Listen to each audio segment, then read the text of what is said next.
Ayun, tumakbo. Nakakita ko ng isang usa, oh. Anak ng usa, medyo maliit pa siya. Punta tayo, manguha ng Mirabel. Dito na ako sa puno. Kunti lang ang bunga, yata. Ayan. Hinog na sila.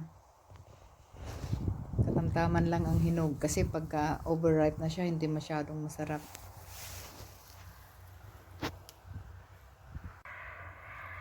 Dito ako sa bukid. Ayan, oh. Hindi sa amin ito. Pag-aari ng community. Kaya kahit sino pwede siyang kumuha.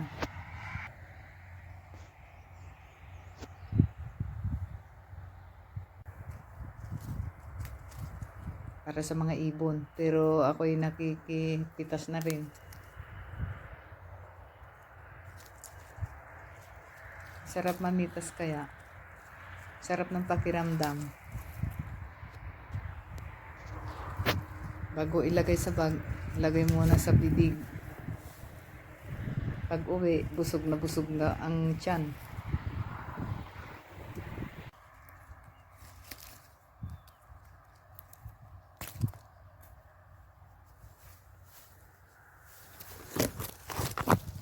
Tagal kong hindi nakapag-video, paano hindi ko masyadong maharap. Daming trabaho.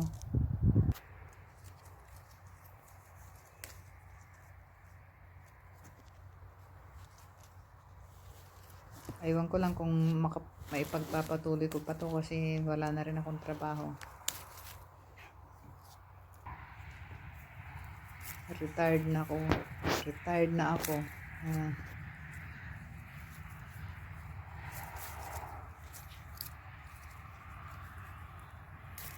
Sarap mamitas.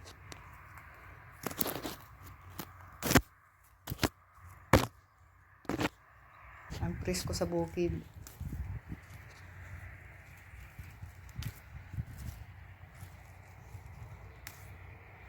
Pagpunta ko dito sa puno, dito sa sa bukid, parang exercise ko na rin. Ayan, may napitas na ako. Punta ko sa isang puno.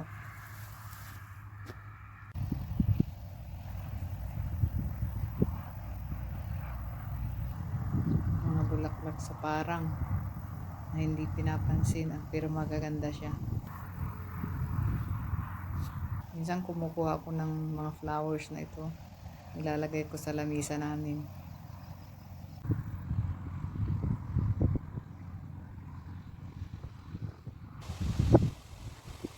Ang lakas ng hangin, oh.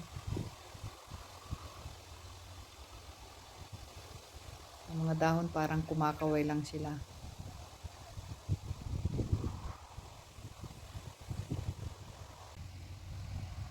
Yan, nakaka-relax. Tingnan yung bukid. Puro flowers. Dito na ako sa ibang cherry, ibang puno. Pero ito medyo maasim. Pero ang siya, very juicy.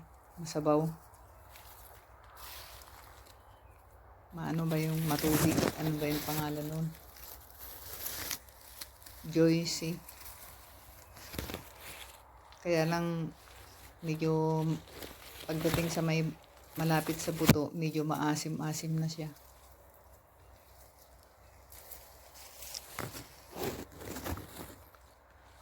Ano lang to, pauwi na kasi ako nadaanan ko lang. Ang dami sa daanan.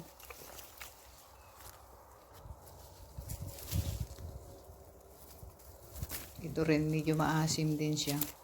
Iba-ibang kulay. May dilaw, may red, may orange.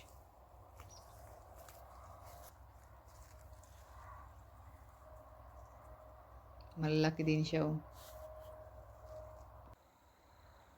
Yan, ang dami, walang kumukuha. Pero maganda ito sa marami siyang vitamin C.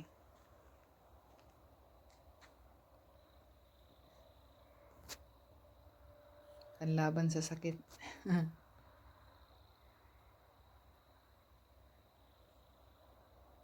Basta masarap lang mag-video. Yan. Masarap maglakad-lakad sa bukid, mag-video-video.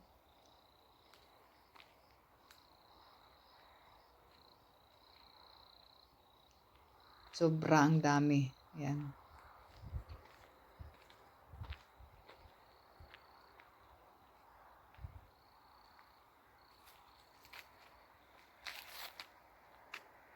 Bihira ang kumukuha niyan kasi medyo maasim. Yung unang kinuha ko yun matamis. Ito yung daanan ng pauwi sa amin. Pauwi na ako.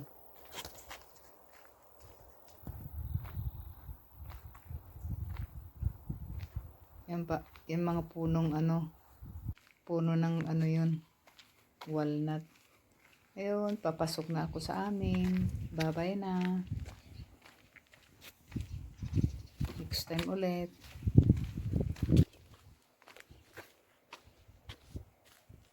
Bye-bye.